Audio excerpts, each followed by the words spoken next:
आपण सगळ्यांनीच आपल्यापैकी बरेच लोक इकॉनॉमिस्टही वाचत असतील आणि गेल्याच आठवड्यामध्ये मागच्या रविवारी रुचिर गुप्ताने एक आर्टिकल लिहिलं होतं. टाइम्स ऑफ इंडियामध्ये रुचिरचं आर्टिकल आलं होतं आणि त्याच्यात त्यांनी या जगामध्ये सगळ्यात जास्त देशांमध्ये इलेक्शन हे या वर्षी होणार आणि त्याच्यामुळे फक्त महाराष्ट्रात नाही, भारतात नाही, जगामध्ये अनेक बदल आपल्याला दिसतील. बांगलादेशमध्ये तुम्ही बघताय काय परिस्थिती होते. भारतातही पुढच्या 3 महिन्यांनी राज्याची देशाची इलेक्शन आहे, त्याच्यानंतर 3 महिन्यांनी आपल्याला आपल्या राज्याचंही इलेक्शन असणार आहे. त्याच्यामुळे पूर्ण वर्ष हे इलेक्शन्स आणि जगातही होणारे बदल. तुम्ही म्हणाला तर आम्हाला इथे कर्वे रोडमध्ये बसून आम्हाला काय जगाचं पडलं आहे, आता तसं नाही झालेलं. जग खूप लहान झालेलं आहे आणि मला अजून पी चिदंबरमजींचं पार्लमेंटमधलं भाषण असतं, we are no more an insulated economy. आधी जेव्हा आपली इकॉनॉमी आपली होती तेव्हा एवढे इम्पोर्ट एक्सपोर्ट्स ह्याचे नव्हते, त्याच्यामुळे ग्लोबल इम्पॅक्ट तुमच्या माझ्या आयुष्यात पडत होते. आज रशियामध्ये युद्ध झालं, तुमच्या माझ्या आयुष्यात फरक पडतो. आज चायनीज इन्व्हेजन झालं, तुमच्या माझ्या आयुष्यात फरक पडतो. पाकिस्तानमध्ये अस्वस्थता झाली, तुमच्या माझ्या आयुष्यात फरक पडतो. आज जेव्हा पुंछमध्ये हल्ला होतो तेव्हा तुमच्या माझ्या आयुष्यात फरक पडतो. मणिपूरमध्ये बलात्कार होतात, तुमच्या माझ्या आयुष्यात. कारण मीडिया, माहिती, किती गोष्टी बदलल्या. आता म्हणजे ब्रिटिश राणी तर सगळं फ्युनरल आपण सगळ्यांनी लाईव्ह टी व्हीवर पाहिलं. एक काळ असा होता की आपल्याला 3 दिवसांनी कळलं असतं किंवा दुसऱ्या दिवशी सकाळला पुढारीला बातमी आली असती, असं झालं. पण आज जगात काही पडलं, ठिणगी पडली तरी सगळी पटकन त्या व्हॉट्सअपच्या माध्यमातून व्हायरल होते. तुमच्या पुण्यामध्ये आपल्या सगळ्यांना न शोभणारी अशी गोष्ट झाली, कारण का मी महाराष्ट्राच्या वतीने दिल्लीला जाते, त्याच्यामुळे मी स्पेसिफिक तुम्हाला थोडं कुचकं बोलते. कारण का पुणेकरांना खूप अभिमान आहे आपल्या संस्कृतीचा. माझा जन्म इथे झाला आहे, माझी आई पुण्याची आहे, त्याच्यामुळे पुणेकरांना त्यांच्या संस्कृतीचा, त्यांच्या भाषेचा, त्यांच्या फर्ग्युसन कॉलेजचा एवढा अभिमान आहे की मी जन्मापासून तो माझ्या आई मावशांकडून ऐकलेला आहे. म्हणजे त्यांच्या आयुष्यातलं कमला नेहरू पार्कच्या भेळीसारखी या जगामध्ये भेळ होऊच शकत नाही. म्हणजे आम्ही कितीही प्रयत्न करून सांगितलं तरी त्यांचं म्हणणं असतं नाही, तुम्हाला नाही समजणार, आम्हाला काहीच समजलेलं नाही आमच्या आई आणि मावशीप्रमाणे. पण त्यांची भेळ, त्यांचं तिथलं पन्ह, त्यांचं ती सगळी जी नाती आहेत ते ऋणानं बंद आहेत, ते विश्वासाची प्रेमाची नाती आहेत आणि त्याच्यात एक खूप सुसंस्कृतपणा आहे. तो त्यांना त्याचा सार्थ अभिमान आहे. म्हणजे माझी आई मुंबईला लग्न होऊन गेली, माझी मावशी कोल्हापूरला लग्न होऊन गेली, तरी पुणं म्हणलं की म्हणजे सासरी जास्ती राहिला माहेरीपेक्षा, पण पुणं म्हणलं की तो एक असा सॉफ्ट स्पॉट हळवेपणा असतो. आणि त्यांना खूप कौतुक आहे त्याचं की आमचं शिक्षणाचं माहेरघर आहे, आमच्यावर झालेले संस्कार हे पुण्यात झालेत. आणि मी कुणावर वैयक्तिक टीका करत नाही, पण काय होतं, आम्ही लोकप्रतिनिधी म्हणजे एक रोल मॉडेल असतो. तुम्ही चुकीचा अर्थ काढू नका प्रशांत दादा, मला कुणावर वैयक्तिक टीका किंवा शहरावर करायची नाही, पण प्रत्येक शहराची एक वेगळी सांस्कृतिक ओळख असते जी नाशिकची आहे, आपल्या पुण्याची आहे. आणि ज्या पद्धतीने मी भोरला होते, परवा दुपारची गोष्ट असेल मला वाटतं, मी भोरला असताना तुम्हाला आश्चर्य वाटेल तंत्रज्ञानामुळे केवढे बदल होत आहेत. माझ्या गाडीत मागच्या गाडीत अशा 3 लोकांनी आम्ही एका कार्यक्रमातून निघालो आणि एक 15 मिनिटात दुसऱ्या गावात पोहोचेसोबत प्रत्येकजण एकच बोलत होतं की पुण्यामध्ये ही घटना कशी झाली. कुठला तरी ससून हॉस्पिटलला एक कार्यक्रम होता आणि सत्तेत असलेले जबाबदार व्यक्ती यांनी एका कार्यकर्त्यावर आणि पोलिसावर ज्या पद्धतीने वागणूक केली, ही मराठी संस्कृती नाही असं माझं प्रांजळ एक मत आहे. आणि हे राजकारण नाही, अगदीच पुण्यात म्हटली अतिशय वाईट झालं. आणि मला एकतर महाराष्ट्राच्या पोलिसांचा सार्थ अभिमान आहे. म्हणजे मी कुठल्याही बाजूला असले, सत्तेत किंवा विरोधात, मला त्या वर्दीचा एक अभिमान आहे, एक प्रेम आहे आणि एक आदर आहे. मी रात्री 2 वाजता काल मुंबईवरनं रात्री उशिरा आले, मला नाही भीती वाटत प्रवास करायची, पण दिल्लीत अंधार पडल्यावर मला भीती वाटते बाहेर जायची. मी जितक्या कॉन्फिडंटली महाराष्ट्रात फिरते तितक्यात मी बाकीच्या राज्यात नाही हिंमत करत. म्हणजे मला तुम्ही सांगितलं आता असं कर, नोएडाला जा आणि रात्री लग्नाचं कार्य झालं नाही, मी नाही म्हणलं, मी नाही एकटी नोएडावरनं घरी येणार. आणि माझा अविश्वास आहे म्हणून असं नाही, पण एक कल्चरल एक कॉन्फिडन्स असतो आपल्यात म्हणजे आपली लेक जर नॉयडात माझी मुलगी असली तरी ती घरी पोहोचेस्तोवर मी नसते झोपले. दुसऱ्या संघटनेच्या माणसालाही तिथे मारणं ही कुठली संस्कृती वागणी, म्हणजे कुठून येतं हे सगळं. आणि वर्स्ट इज हे दुर्दैव आहे की म्हणजे आणि सत्तेत असलेले लोक, म्हणजे मी गंमत म्हणून तुम्हाला सांगते ही गोष्ट की भारतीय जनता पक्षाचे आणि आमचे प्रचंड मतभेद आहेत, पण मनभेद माझे त्यांचे नाही. आणि माझ्यासाठी एक आदर्श पार्लमेंटेरियन ज्यांना मी स्वतःच्या डोळ्यांनी पाहिलेलं आहे, म्हणजे अर्थातच अटलजी सारखे वगैरे मोठे नेते होऊन घेतले, पण मी पार्लमेंटमध्ये अटलजींना कधी भाषण करताना पाहिलेलं नाही. स्वतः व्हिडिओज पाहिलेत पण त्यांना नाही पाहिलेलं. पण मी अरुण जेटली आणि सुषमा स्वराजांना पाहिलेलं आहे. आणि सुषमा ताई हा आमच्यासाठी एक आदर्श, एक महिला म्हणून नाही पण त्यांच्या सुसंस्कृतपणामुळे. त्या कधी जय श्रीराम नाही म्हणायच्या, त्या मर्यादा पुरुषोत्तम राम म्हणायच्या. आणि मला नेहमी करायचं, कारण का एक 15 वर्षापूर्वीची गोष्ट आहे. आणि शेवटी मर्यादा पुरुषोत्तम, तर मी एकदा जाऊन सुषमाजींना विचारलं, म्हटलं तुम्ही जय श्रीराम म्हणत नाही, तुम्ही मर्यादा पुरुषोत्तम राम का म्हणता? तर तेव्हा मला त्या म्हणल्या, सुप्रिया मर्यादा कोणी आपल्याला शिकवली? अर्थातच आपले आई वडील शिकवतातच, पण त्याचा आदर्श कोण आहे? तर प्रभू श्रीराम आहे, म्हणून मर्यादा पुरुषोत्तम राम. तर मला इतकं म्हणजे ती गोष्ट मला इतकी भावली की अनेक वेळा लोकांना असं वाटतं की मी जास्त अग्रेसिव्ह बोलत नाही. मी सगळ्यांना नेहमी सांगते की तुमच्या आरेला कारे म्हणणं फार अवघड नसतं. प्रशांत दादा, तुम्ही आरे म्हटल्यावर गप्प बसणाऱ्याला जास्ती ताकद लागते, सहन करायला जास्ती ताकद लागते. आरेला कारे म्हणायला काय लागतं, कुणी म्हणू शकेल. आणि आज इतके लोक डरपोक पण नाही राहिले की अरे बापरे तो दम देतोय मी गप्प बसेन. गेले ते दिवस. आणि दोन्ही बाजूच्या लोकांनी हे लक्षात केलं. आणि आमच्या पिढीला आम्ही जे निर्णय प्रक्रियेत सत्तेत काही लोक आहेत किंवा आम्ही कधी सत्तेत होतो हे आमच्यासाठी आहे. नवीन पिढी आधीच्या पिढीसारखी नाही आहे, ती शिकलेली आहे, त्याला त्याचे अधिकार माहिती आहेत.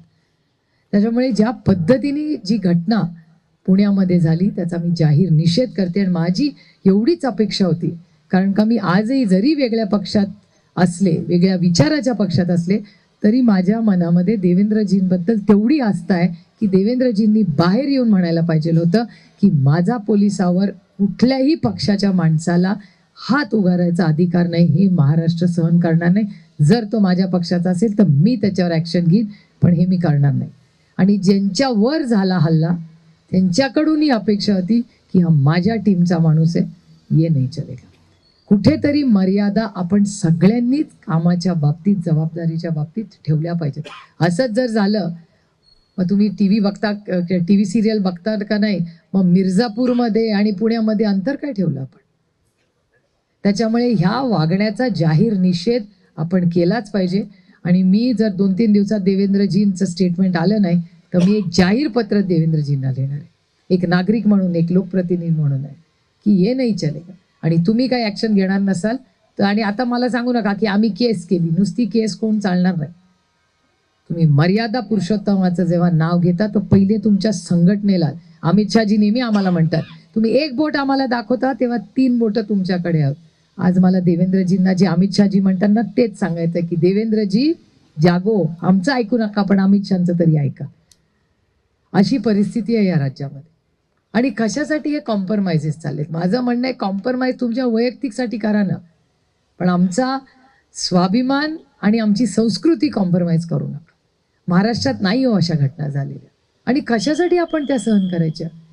तुम्ही आम्हाला लोकप्रतिनिधी, मी सगळ्यांना नेहमी सांगते की सत्ता काय असते? सत्ता इज अ टूल, ते साधन आहे तुमच्या आयुष्यात एक चांगला बदल घडण्यासाठी. आणि हेच आपण विसरलोय. सगळ्यांना वाटतं सत्ता म्हणजे लाल दिवा, गाड्या, वेग.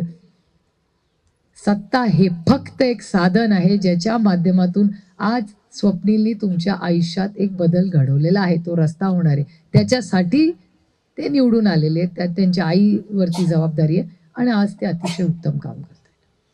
त्यामुळे हे जे सगळा जो सामाजिक बदल पुण्यामध्ये आणि महाराष्ट्रात होतोय, ज्या पद्धतीने मी लोकांची भाषणं ऐकते, मलाही आश्चर्य वाटतं की हा महाराष्ट्रात मी नाही लहानाची मोठी झाली. माझी आईनी तर टी व्ही बघणंच बंद केलंय. आम्ही कधी घरी गेलो तर म्हणलं अगं काय चाललंय आई, बातम्या बघ. तुला माहिती आहे मी बातम्या बघत नाही.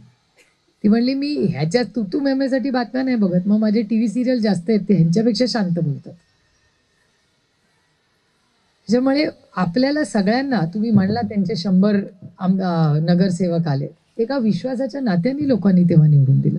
आणि मी यांना नाही नावं ठेवणार, आपणच चुकीचं वागत होतो. मी 2014 मध्ये लोकांना पाहिलेलं आहे. लोकांना खरंच आमचा कंटाळा आला होता. लोकांना असं वाटत होतं अति झाली ही सत्ता त्यांची, आता एक बदल घडवायचा. आणि विश्वासाच्या नात्याने तुम्ही भारतीय जनता पक्षाला संधी दिली. पण आता मला खूप हलकं वाटतं. 2024 मध्ये तर अगदी हलकं, complete clarity in my mind and heart. कारण का आधी माझ्याकडे जे वजन होतं ना, त्याच्या मागे मी दबले होते. आता नाही मला कोणी भ्रष्टाचारी करू शकत. माझ्याबद्दल भ्रष्टाचार, सुसंस्कृतपणा, जे आरोप भारतीय जनता पक्ष हे आमच्यावर करायचे, आज ते त्यांना लागू आहे. त्यामुळे एक बोट आमच्याकडे दाखवलं भारतीय जनता पक्षाने, तिन्ही बोट आज भारतीय जनता पक्षावरच आहेत. आणि मी भारतीय जनता पक्ष होता जेव्हा अरुणजी होते तेव्हा तो भारतीय जनता पक्ष होता, सुषमाजी होते तो भारतीय जनता पक्ष होता, राजनाथ सिंगजी, किती नावं घेऊ, गडकरी साहेब, तेव्हा तो भारतीय जनता पक्ष होता.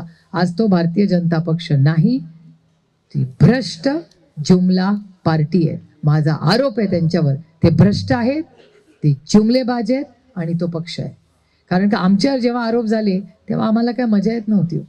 लोकांना वाटायचं सत्ता बघा, नाही हो, शेवटी माणसं होत ना आम्ही, आम्हाला काही इमोशन्स आहेत की नाही. त्याच्यामुळे जेव्हा आमच्यावर भ्रष्टाचारावर एवढा मापक हल्ला व्हायचा तेव्हा आम्हालाही वाटायचं हे का आमच्यावर असे हल्ले करतायत. आणि माझी भ्रष्ट जुमला पार्टीला एकच प्रश्न असतो नेहमी, की तुम्ही जेव्हा आमच्यावर आरोप केले, आम्ही चुकीचं असेल तर आमच्यावर जे काय तुमचं आईस, मी म्हणते त्याला, income tax, CBI, ED, ice, बर्फ, तुम्ही आम्हाला आईस करा, माझं काही म्हणणं नाही.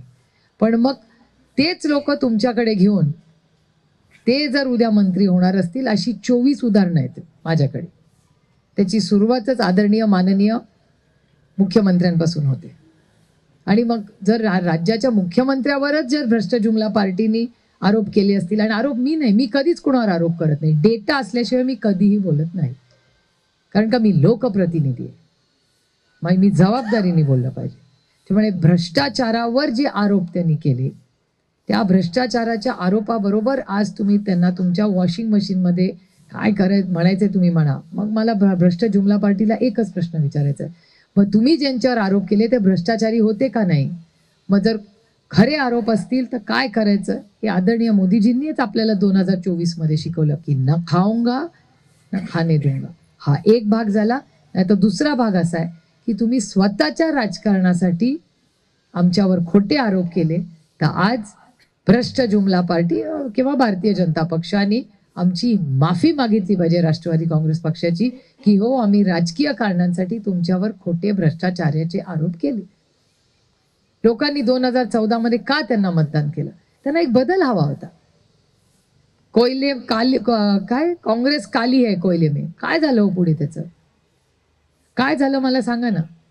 कोळशामध्ये काँग्रेसमधला एक तरी माणूस गेला 10 वर्षात पकडला गेला का? काय भ्रष्टाचार होता का? काय प्रूफ आणलं? काय नाही. 2G स्पेक्ट्रमवर एवढा मोठा हल्ला चढवला, 10 वर्ष झाली ना त्यांच्या सरकारला. आणि मला आपल्याला एक प्रश्न विचारायचा, आज आपणही तेव्हा नगरसेवक होता प्रशांत दादा, मी पुणे जन्मापासून पाहिलं, माझा जन्म इथे झालाय या शहरामध्ये, माझी प्रत्येक सुट्टी या पुण्यामध्ये गेली. मला तुम्हाला प्रश्न विचारायचा आहे की मी हा प्रश्न अनेक ठिकाणी विचारते, 5च गोष्टी करू, बाकीचा हिशोब सोडा, की ह्या पुण्यामध्ये वीज कोणी आणली? तर काँग्रेस पक्षाच्या विचाराने आणली. ह्या पुण्यामध्ये शिक्षण कोणी आणलं? तर शाळा कॉलेज त्याच काळात झाल्या. ह्या पुण्यामध्ये मोठे रस्ते, नवीन ब्रिजेस, माझी चॅलेंज आहे भ्रष्ट जुमला पार्टीला. गेल्या 5 वर्षात मला वाटतं एकच ब्रिज झालंय, करेक्ट? एक. त्या काळातली धरणं असतील, पाण्याच्या योजना असतील, त्या कुणाच्या काळात झाल्या? या भागातली मला आठवतंय कमलनाथजी UDचे मंत्री होते तेव्हा धनकवडीला 750 कोटी रुपयाचा आपण सगळ्यांनीच मिळून त्या काळात तो निधी आणला होता, माझ्या लोकसभा मतदारसंघाने. हा JNN आठवतो आपल्याला, 2008 मध्ये ते आलेले निधी आहे तिथे. फिल्टरेशनचा प्लांट माझ्याच काळात आले, मी जेव्हा खासदार होते तेव्हा. म्हणजे पाणी काँग्रेसने आणलं, रस्ता काँग्रेसने आणला, ट्रेन काँग्रेसने आणली, मेट्रोची सुरुवात पण काँग्रेसने. मला जरा मेट्रोबद्दल माझं मत थोडंसं वेगळं आहे, त्याच्यावर मी स्पष्टपणेच बोलीन. पण या PMT कोणाच्या काळात आली? शाळा, कॉलेज, हॉस्पिटल कोणाच्या काळात झालं? मगर रोटी, कपड़ा और मकान, गटर, मीटर, वाटर सब काँग्रेस ने किया, फिर आपने क्या किया? 70 सालाचा हिशोब आम्हाला विचारता तो ज्या शाळेत तुम्ही शिकला ना लिहायला वाचायला आणि आम्हाला प्रश्न करायला, तो ह्या काँग्रेसनेच बनवलेला आहे. आणि मला अभिमान आहे की तुम्ही प्रश्न विचारता. आम्ही त्यांच्यासारखे नाही. मी काय केलं? माझं निलंबन केलं. मी या देशातली डेटा स्पीक्स फॉर इटसेल्फ. माझ्यासारखा रेकॉर्ड नाही कोणाचा पार्लमेंटमध्ये. मी उगाच निवडून जात नाही किंवा दुपारी गायब पण होत नाही. मी फुल टायमर आहे तिकडे. आणि कुठल्याही भारतीय जनता पक्षाच्या माणसालाही विचारा, कारण का मी त्याच्याशी वैयक्तिक लढायला जातच नाही. माझी वैचारिक लढाई आहे भारतीय जनता पक्षाची, वैयक्तिक कुणाचीच नाही. कशासाठी लढाई करीन वैयक्तिक? वैचारिक लढाई आहे आमची. ते अंधश्रद्धा पसरवतात. माझी श्रद्धा माझ्या पांडुरंगावर आहे, पण ते माझं पर्सनल आहे. त्याच्यात तुम्ही कोणीच नाही आहात. माझ्या नवरा मुलं पण नाही. ते पांडुरंग आणि माझा डायरेक्ट आहे, कोणी मध्यस्थी नाही. ती माझी श्रद्धा आहे त्याच्यावर, पण माझी अंधश्रद्धा नाही. मी नाही तुम्हाला म्हणणार असं करा प्रशांत दादा 5 किलो पेढे आणा आणि असं करूया म्हणजे मी पुढच्याच निवडून मायबाप जनता ठरवते. कष्ट करा, कामं करा, पार्लमेंटरी परफॉर्मन्स करा, मेरिटवर पास हो. आणि आज हे श्रद्धा तुमच्या पद्धतीने तुमच्या घरात करावं, काही मला प्रॉब्लेम नाही. माझी अंधश्रद्धा जी या राज्यात, मग सायंटिफिक तर शिकलो कशाला आम्ही? जर अंधश्रद्धा पसरायची असेल, एखादा माणूस काहीतरी ते चिठ्ठी काढून आपलं आयुष्य ठरवत असेल, तर मनगट आणि मेंदू कशासाठी आहे मग तो? आणि तुमची पिढी मी सगळ्यांना सांगते, आम्ही कपड्यांनी मॉडर्न आहोत, पण आमच्यापेक्षा प्रगल्भ तुम्ही आहात. तुमची पिढी आमच्यापेक्षा कमी मॉडर्न आहे असं आम्हाला वाटतं. हे आम्ही चुकीचे आहोत. याचं कारण आज या राज्यातला ज्येष्ठ नागरिक यांनी जब्बार पटेलचे सिनेमे पाहिले जे अहेड ऑफ टाइम होते. उंबरठा सिनेमा तुम्ही पचवला सोशली. आज दाखवला ना तो सिनेमा तर दगड मारतील त्या आर्ट्स थिएटरमध्ये. सांगा मला, हो की नाही? हाऊ प्रोग्रेसिव्ह, तुम्ही किती प्रोग्रेसिव्ह होता. आम्ही कपड्यांनी मॉडर्न झालो, शिकलो तुमच्यापेक्षा जास्त, पण आमची पिढी आणि माझ्या नंतरची तर पिढी पुरी उलट्या दिशेने चालली. सगळे चालत चाललेत बिना चपलेचे. कुठे चालला बाबा? चालत नाही का आज काहीतरी हा वार आहे आणि तो वार आहे. अहो सगळे वार चांगलेच असतात. चांगलं काम करायला वेळ नाही बघायला लागत. मन अच्छा और साफ होना चाहिए. हे तुम्ही आम्हाला शिकवलं. आम्ही आमच्या पुढच्या पिढीला शिकवायला कमी पडलो हे मी प्रांजळपणे कबूल करते. जेव्हा मी TV मध्ये लोक काय वागतात ते बघते. हे सुषमा स्वराजांनी नाही आम्हाला शिकवलेलं पार्लमेंटमध्ये, ना अरुण जेटलींनी शिकवलं, ना राजनाथ सिंगजी. त्यांनी ही श्रद्धाच शिकवली. त्यांनी अंधश्रद्धा कधीच शिकवली नाही. त्यांनी मर्यादा पुरुषोत्तम राम आम्हाला शिकवला. तो माझ्या आईने शिकवला. प्रत्येक गोष्टीला मर्यादा ही असलीच पाहिजे आणि त्या मर्यादेतच आपल्या चौकटीमध्ये ती श्रद्धा असली पाहिजे. Scientific temper. पंडित जवाहरलाल नेहरू यांना का सगळ्यात दुखतात? त्यांना सारखं ते पार्लमेंटमध्ये आम्हाला सांगतात नेहरूरियन ब्लंडर. अहो मोठा नेता होता, नेत्याने ब्लंडर केलं ते एक आहे, बाकीचं विसरला तुम्ही. म्हणजे एक काहीतरी पत्र त्यांनी लिहिलंय करायचं, 99 सगळं बंद करून टाकायचं. या राज्यामध्ये मी कालच भोरला एका शाळेत गेले होते भाषण करायला. प्रत्येक मुलांनी एक पुस्तक जे आयुष्यात वाचलं पाहिजे, that is discovery of India. जर भारत समजून घ्यायचा असेल तर डिस्कव्हरी ऑफ इंडिया सारखं दुसरं पुस्तकच नाही. मी तर 4 वेळा वाचलंय. मी स्वतः माझ्या आईवडिलांनी सांगितलं तेव्हा वाचलं, मग एकदा 25वी मध्ये वाचलं, नंतर माझ्या दोन्ही मुलांबरोबर परत वाचलं. It's a beautiful book. त्याच्यात काही काँग्रेस विचार वगैरे नाही. डिस्कव्हरी इन इंडिया, मेरा भारत महान. त्याच्यात अनेक भाषा आहेत, केवढी मोठी संस्कृती, डिव्हर्सिटी, युनिटी इन डिव्हर्सिटी. ह्याच्यातून तर आपण लहानाचे मोठे झालो, कॉस्मोपॉलिटन मुंबईत मोठे झालो. अहो या सगळ्याचा विचार कधी करणार आहोत? पॉलिसी लेवलला कधी विचार करणार आहोत आपण? रोज ते माईक घेऊन तुम्ही हे बोलला, तुम्ही हे बोला. अरे छोडो यार, पॉलिसी का कुछ पूछो. मी काय ह्याचं उत्तर आणि त्याला उत्तर द्यायला नाही राजकारणात आले. मी पॉलिसी करायला आहे, तुमच्या आयुष्यात एक चांगला बदल घडवण्यासाठी आहे. आज मेट्रो सगळीकडे होतात, आनंद आहे, माझं काही म्हणणं नाही. पण मेट्रो करत असताना त्या फॅन्सी मेट्रोतून उतरल्यावर जर मला फुटपाथ चालायला नसेल तर काय करायचं आहे त्या मेट्रोचं? PMTची बस तिथून लास्ट माईल कनेक्टिव्हिटी होणार नसेल तर काय उपयोग त्या मेट्रोचा? त्या मेट्रोसाठी तुमच्याकडे 13,500 कोटी रुपये आहेत, पण अंगणवाडी आमच्या भगिनींना ज्या कष्ट करणाऱ्या एकल महिला आहेत त्यांचा पगार वाढवायला तुमच्याकडे पैसे नाहीत. बुलेट ट्रेनच्या गप्पा मारता. आमचं पुण्याचं स्टेशन नीट करा. पुणे, दौंड, नीरा, भिगवण, बारामती पहिलं ते नीट करा. माझा विरोध डेव्हलपमेंटला अजिबात नाही, पण पण मोदक आधी का वरण भात पिठलं भाकरी आधी ह्याचा निर्णय पॉलिसी मेकर्सनी घ्यायला पाहिजे. बुलेट ट्रेन हा मोदक आहे, वर्षातून एकदाच खातो आपण, रोज नाही मोदक खात. रोज डाळ भात चपाती भाजी लागते. या सगळ्या ज्या वंदे भारत येत आहेत खूप चांगल्या आहेत. वंदे भारत किती लोक बसतात हो? त्याच्याऐवजी मी जर अश्विनी वैष्णव असते तर मी 100 गरीब रथ केले असते. दौंड स्टेशन माझ्या लोकसभा मतदारसंघात येतं. 150 ट्रेन थांबायच्या तिथे, आज 60 ट्रेन पण थांबत नाही. त्या भागातली इकॉनॉमीचा विचार केला, इथून वंदे भारत निघते सोलापूरला थांबते. मग त्या मधल्या गरीब कष्ट करणारी काय करायचं? जायचं नाही ट्रेनने. एसटी वेळेवर येत नाही, मुलांच्या परीक्षा राहतात एसटीमुळे. मग एसटी नीट करायला नको? 13,500 कोटीत एक मेट्रो करता, पण तुम्ही एसटी नाही सुधारत. लास्ट माइल कनेक्टिव्हिटी कशी करणार तुम्ही? Your a policy maker boss. Optics बंद करा. हे मोठे बिग तिकीट प्रोजेक्ट्स, ह्यांना कॉन्ट्रॅक्टवालेच प्रोजेक्ट्स करायचे. त्यांना सोशल सेक्टरचं बॉटम ऑफ द पिरामिडला इम्पॅक्ट करताना कामच नाही या सरकारला करायचा. माझा आरोप आहे या कॉन्ट्रॅक्ट सरकारवर. मोठ्या एवढ्या बिल्डिंग्स येतात पुण्यामध्ये. अनेक वेळा लोकांना आवडत नाही मी बोलते, माझं वैयक्तिक मत आहे की मी जर पुण्यामध्ये काम करत असते तर मी पुणेकरांच्या सगळ्या स्टेक होल्डर्स इन्क्लुडिंग बिल्डर्सला बोलवलं असतं. एक मीटिंग मराठा चेंबरची घेतली असती आणि मी सांगितलं असतं की बस माझी विनम्र विनंती आहे, 6 महिने पुण्याचा सगळा विकास थांबूया. पाण्याचं नियोजन, कचऱ्याचं नियोजन, ट्रॅफिकचं नियोजन एक्सपर्ट्स करूया. या पाण्याचा एक्सपर्ट, त्याचं मॅनेजमेंट, कचऱ्याचं मॅनेजमेंट आणि ट्रॅफिकचं मॅनेजमेंट. सगळ्यात चांगलं ट्रॅफिकचं मॅनेजमेंट करणारे आपल्या पुण्यातच राहतात. ते बँगलोरला मॅनेज ट्रॅफिक करतात पण पुण्यात त्यांना संधी नाही. हे मॅनेज करा. 6 महिने सगळं कन्स्ट्रक्शन बंद करा. आपली हवा करा, एअर पोल्युशन इट्स टॉक्सिक, हे सगळं नीट करा आणि 6 महिन्यांनी ठरवू की पुढच्या टप्प्याचं कन्स्ट्रक्शन कसं होणार आहे. त्यांना पाणी नाही आहे यावर्षी. पुणेकरांना मला भीती दाखवायची नाही, पण मी दरवेळेस पुण्यात आले की हे बोलते. आणि मी पालकमंत्री आणि महाराष्ट्राच्या माननीय मुख्यमंत्र्यांना 2 महिन्यापूर्वी पत्र लिहिलं होतं. 2 की पाऊस यावर्षी कमी झालेला आहे, पाण्याची कमतरता होणारी, कृपा करा आणि नियोजन करा. काल मी भाटघर धरणाला गेले होते. भाटघर धरणाचंही पाणी कमी झालंय आणि उजनी तर आज 15% असेल. मागच्या वर्षी उजनी यावेळेस 100% भरलेलं होतं, ते 17% आहे. मला सिंहगड रोडवरनं मेसेजेस येतात, ताई पाण्यात कमी झालंय. मला बावधनमधून मेसेज येतात की पाणी कमी येतं. मग टँकर कसा येतो? मग जरा टँकर माफी असेल तर तोडा. कोणीतरी somebody has to bite the bullet. सत्ता कशासाठी आहे? हे सगळं उद्योग करत बसायला. जर सगळं टेक्नॉलॉजी ड्रिव्हन होऊ शकतं तर वॉटर मॅनेजमेंट नाही होऊ शकत.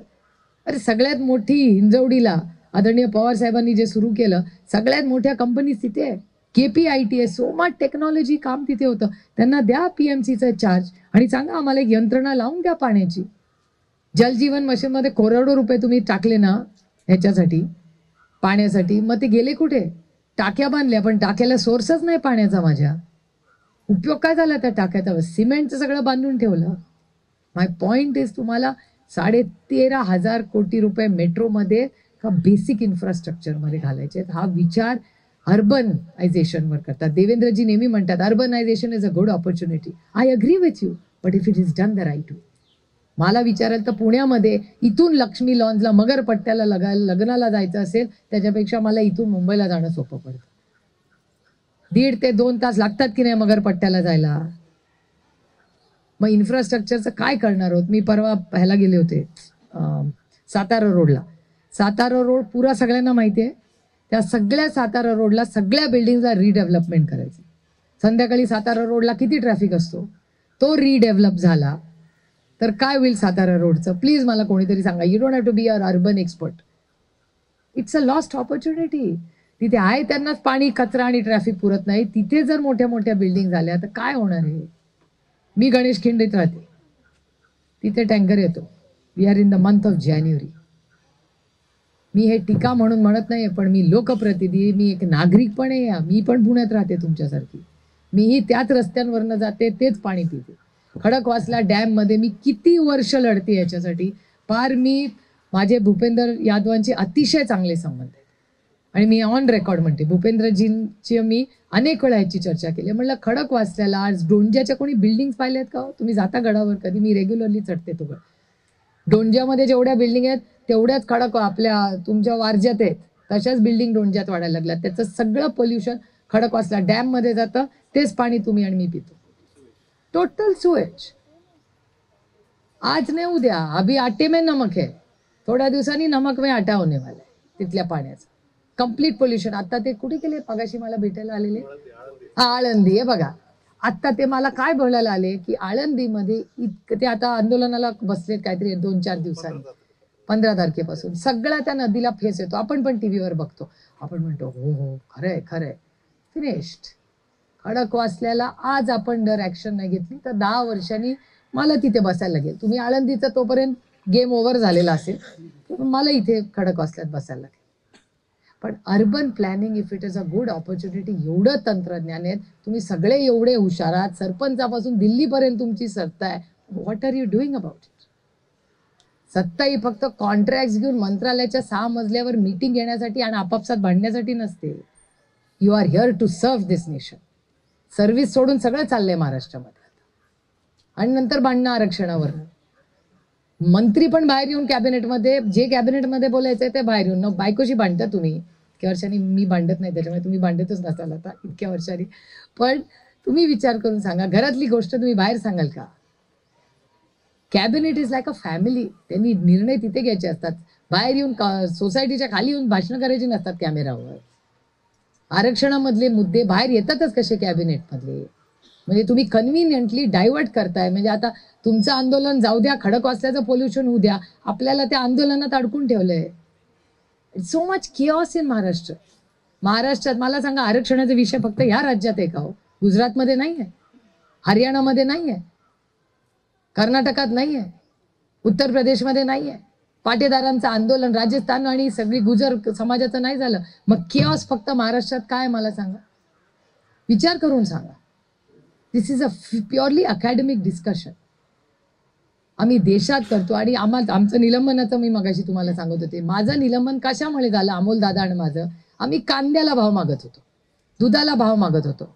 आणि तुम्ही म्हणाला रे सुप्रिया सुळे आमच्या प्राइस, आम्हाला महागाई वाढवते. सुप्रिया सुळे तुमच्यासाठी महागाई नाही वाढवते, त्या कष्ट करणाऱ्या शेतकऱ्याला 2 पैसे कमवून देते. पण तुम्हालाही महागाई होणार नाही याचं कारण ह्याच्यासाठी सरकार असतं. There is something called price स्टेबलायझेशन fund. या देशामध्ये प्राइस स्टेबलायझेशन फंड आहे, तो काय आहे सरकार वापरत नाहीये. म्हणजे त्याच्यात गिराईक पण महागाई नाही आणि शेतकऱ्याला पण त्याचा हमी भाव मिळतो. मला सांगा, घाटे का धंदा कराल का तुम्ही? जर पिकवलंच नाही तुम्हाला तर खाएंगे क्या हम लोग? तर त्याला पण 2 पैसे द्या, आम्हालाही महागाई करू नका आणि प्राइस स्टेबलायझेशन फंड वापरा त्याच्यासाठी. आज करोडो रुपयाचा कांदा पडलाय नावाशिवाला, सडलाय. ह्यांना एरवी गो टू पाकिस्तान म्हणतात सगळ्यांना, जे देशद्रोहीचे नाते. ह्यांना पाकिस्तानचा कांदा चालतो, तो आपण खाल्ला तर चालेल, पण महाराष्ट्रातला कांदा नाशिकचा त्यांना पचवत नाही. मग गो टू पाकिस्तान कुठला? कांदा चालतो. सिलेक्टिव्ह जे राजकारण या राज्यात चाललंय नाही, दुर्दैवी, आणि इट इज नॉट प्रोग्रेसिव्ह. माझा आरोप आहे त्यांच्यावर.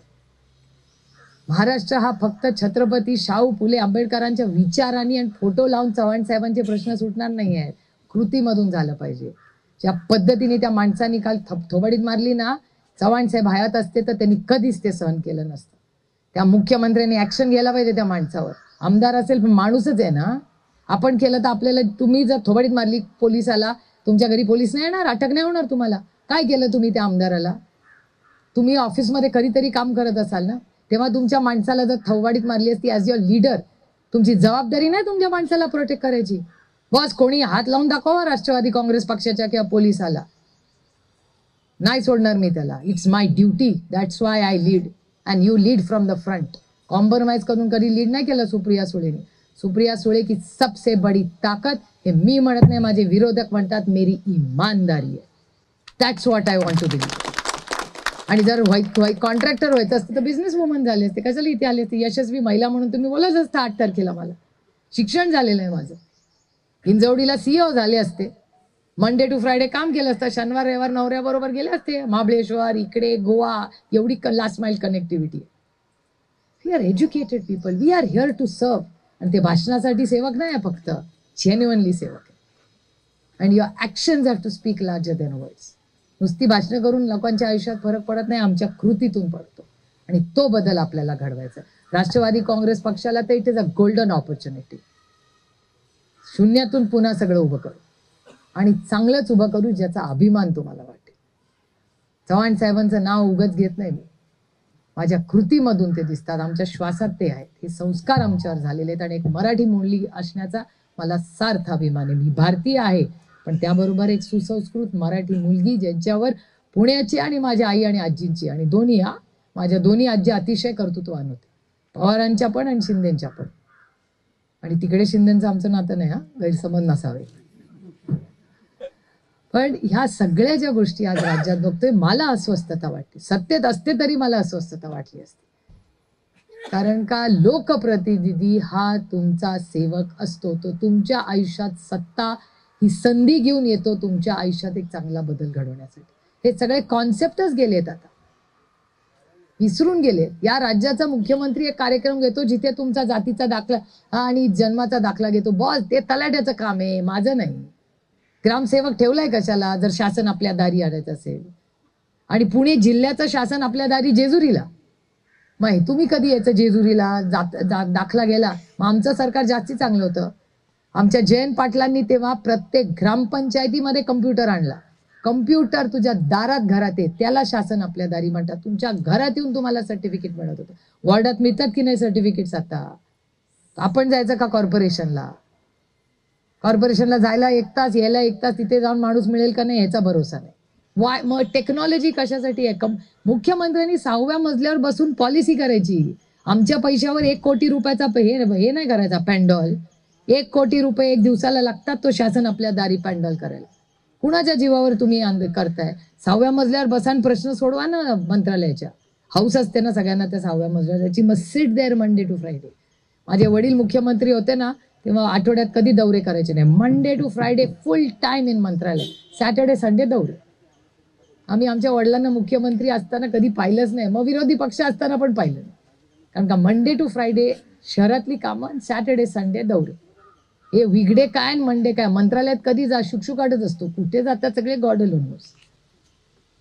मंत्रालयात तुम्ही बघा, कोणी नसतं. तुमचा काही संबंध येत नाही. कुठल्या तरी मित्राला फोन करून विचार, कोणी नसतं मंत्रालयात. मंत्री शोधा नाही. मग साहेब कदाचित मंगळवारी येतील, जर कॅबिनेट असेल तर येतील. बस कॅबिनेट कब होत आहे तुम्हाला? एक काळ असा होता, बुधवारी कॅबिनेट म्हणजे कॅबिनेट.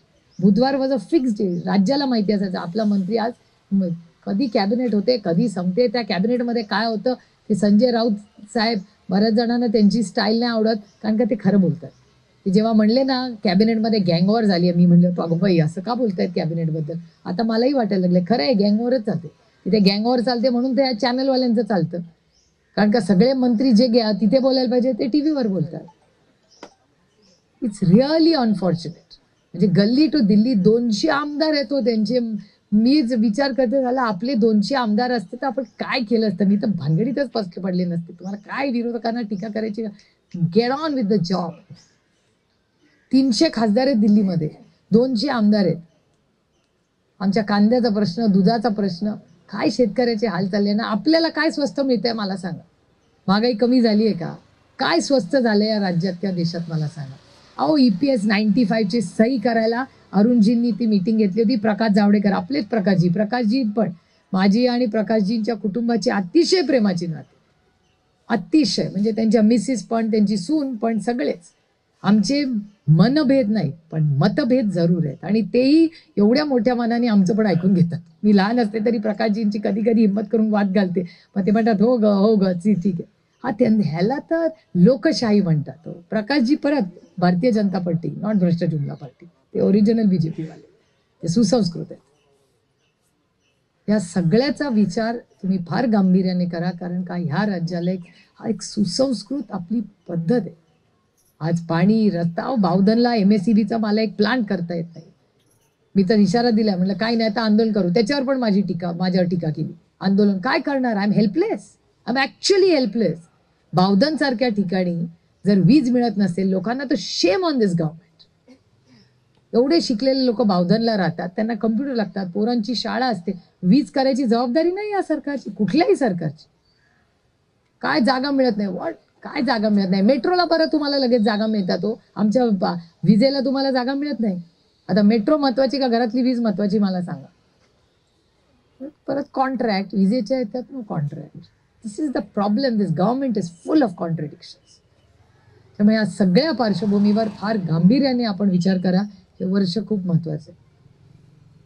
आणि ह्या कामामध्ये सातत्याने जाहिराती तर प्रचंड होतीलच. आज तर कुठेच जाहिरातीला जागा सोडत नाही, पण जाहिराती होतील, बरंच आपल्याला सांगता येईल. पण एक तुम्हाला सांगते, आपल्याला जर चांगलं प्रशासन हवं असेल आणि भ्रष्टाचार मुक्त महाराष्ट्र आणि भारत करायचं असेल, आपल्याला एक होऊन सगळ्यांना खूप चांगलं काम पुढे काही दिवस करावं लागेल. आणि हा बदल आपल्याला घडवायचाच आहे. नमक में आटा नहीं चलेगा. आणि ह्या सगळ्यासाठी मी पूर्ण ताकदीने लढायला ठरवलेलं आहे. कारण का खरंच राजकारणात कशासाठी आलो? राजकारणात कॉन्ट्रॅक्टिंग डिग्री करायला नाही आलेलो. आणि जर राजकारणी व्हायचं असेल तर ते आयुष्य सोडावं लागतं. आणि त्याच्यामुळे 24/7 अवेलेबल असणं, लोकांची सेवा करणं. आम्हाला नाही सुट्टी मिळत. 3 वर्ष मी सुट्टीला गेलेलं नाही. माझ्या मुलीचं ग्रॅज्युएशन होतं. माझी मुलगी आता लंडन स्कूल ऑफ इकॉनॉमिक्समधून पोस्ट ग्रॅज्युएट झाली. मला नाही जाता आलं. This is a cost we have to pay. दुसरे एखादे आई वडील जाऊ शकतात, आम्हाला नाही जाऊ शकत. माझ्या मुलीचा 25वा वाढदिवस होता.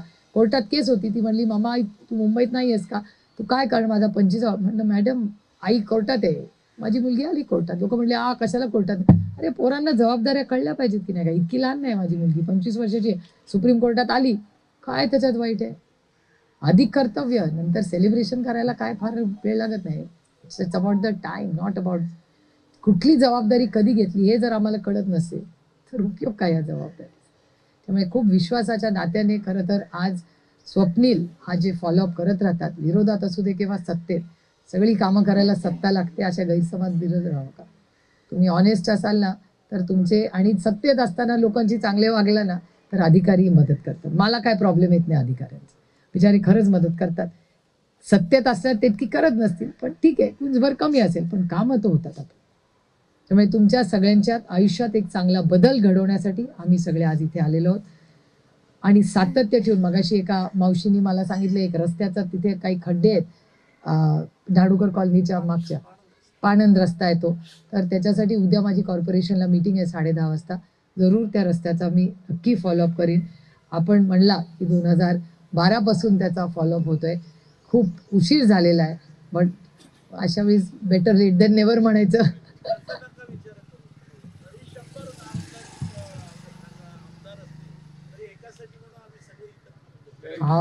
थँक्यू.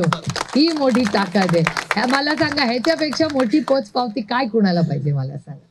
म्हणजे 100 तिथे असतील, पण एकाच्या विश्वासाच्या नात्याने मी नेहमी सगळ्यांना सांगते, एक वेळ प्रेम कमी झालं तरी चालेल, विश्वास कमी होता कामा नये. त्यामुळे आज आपण स्वप्नीलला आशीर्वाद देण्यासाठी इथे आलेला, त्याच्या कामाची जी पोचपावती दिली याच्यातून आम्हाला ताकद मिळते. आणि खरंच एक नवीन युवा पिढीचं नेतृत्व या भागात उभरतंय आणि ते तुमच्या आशीर्वादाने असंच पुढे जाईल. तुमचा त्याला पाठीवर म्हणजे एक पाठ टाकायचाही अधिकार आहे, पण त्याच्याबरोबर कान पकडायचाही अधिकार तुम्हाला आहे. त्याच्यामुळे तो तुम्हाला एक मुलासारखा आहे. हक्काने तुम्ही त्याला सांगा. त्याचा जो काही फॉलोअप करायचा असेल तो आम्ही सगळे मिळून करू. आज प्रशांत दादाही या कार्यक्रमाला उपस्थित राहिले. प्रशांत दादांकडून आमच्या फार अपेक्षा आहेत. पुण्यामध्ये चांगलं काम फुटपाथपासून आपल्याला उभं करायचं आहे. मेट्रो तर होईल, म्हणजे मोदक तर त्यांनी आणून ठेवलं आहे. आता बाकीचं सगळं आपल्या रोटी सब्जी दाल चावल आपल्याला करायला लागेल, ते आपण पुढच्या काही काळात करू. पण पुणेकरांना, पुणेकरांची जे गेल्या 2 दिवसाच्या कृतीमध्ये आपली थोडीशी प्रतिष्ठा जी कमी झाली ती आपण पुन्हा भर काढू आणि सुसंस्कृत महाराष्ट्रातलं सगळ्यात चांगलं गाव म्हणून जी पुण्याची ओळख आहे त्याची आन बान आणि शान ही ठेवण्याचा प्रांजळ प्रयत्न आमच्या सगळ्यांकडून येईल. आल्यानंतर अतिशय प्रेमाने सगळ्यांनी आमचं स्वागत केलं, याबद्दल आपले मनपूर्वक आभार मानते. लवकरच संक्रांत आहे, त्याच्यामुळे संक्रांतीच्या नवीन वर्षाच्या मनापासून शुभेच्छा देऊन आपल्या सगळ्यांची रजा घेते. जय हिंद, जय महाराष्ट्र, जय आघाडी. एबीपी माझा, उघडा डोळे बघा नीट.